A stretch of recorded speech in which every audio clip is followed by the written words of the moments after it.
നമുക്ക് സ്വാദിഷ്ടമായ ഒരു താറാവ് കറി ഉണ്ടാക്കിയാലോ? വരൂ, നമുക്ക് ഒരുമിച്ച് നോക്കാം.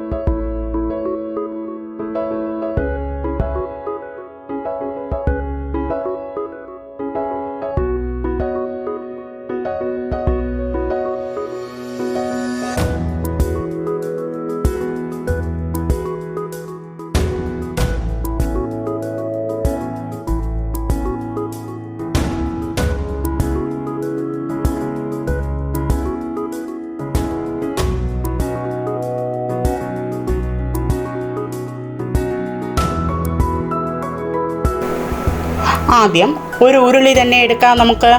അതിൽ എണ്ണ ചൂടാകുമ്പോൾ കടുകിട്ട് കറിവേപ്പില ഇടുക.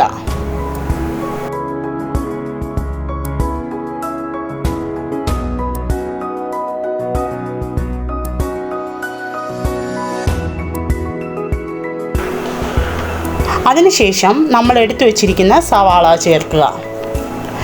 താറാവ് അധികം വേവേണ്ട, എന്നാൽ ടേസ്റ്റ് കാണില്ല.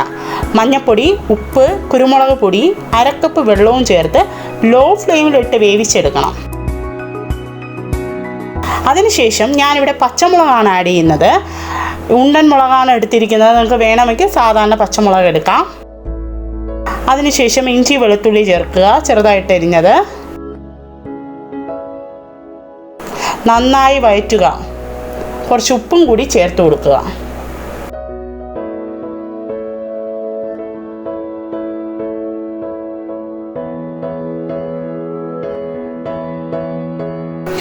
കുറച്ച് ഉപ്പ് മതി, കാരണം നമ്മൾ താറാവ് വേവിച്ചപ്പോൾ ഉപ്പ് ഓൾറെഡി ചേർത്തിട്ടുണ്ട്. അപ്പോൾ വളരെ കുറച്ച് ഉപ്പ് മതി.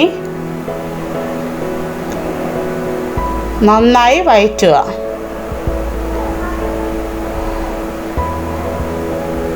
നല്ല ഗോൾഡൻ കളറാകുമ്പോൾ നമ്മൾ എടുത്തു വച്ചിരിക്കുന്ന തക്കാളി ചേർക്കുക.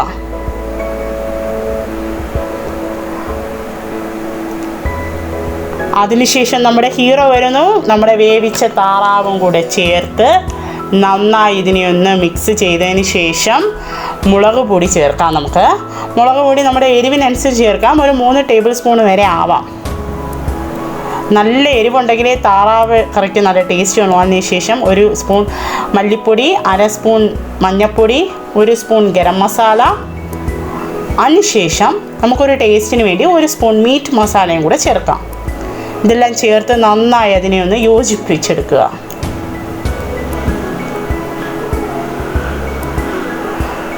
എരിവ് പോരാന്ന് തോന്നിയുണ്ട്, ഞാൻ കുറച്ച് മുളക് പൊടിയും കൂടി ചേർത്തിട്ടുണ്ട്. നല്ല എരിവ് വേണം താറാവ് കറിക്ക്, എന്നാലേ അതിൻ്റെ ഒരു ടേസ്റ്റ് വരുള്ളൂ. എന്നിട്ട് അവസാനം നമുക്ക് തേങ്ങാപ്പാലും കൂടെ ചേർത്ത് നന്നായിട്ട് യോജിപ്പിച്ചെടുക്കുക.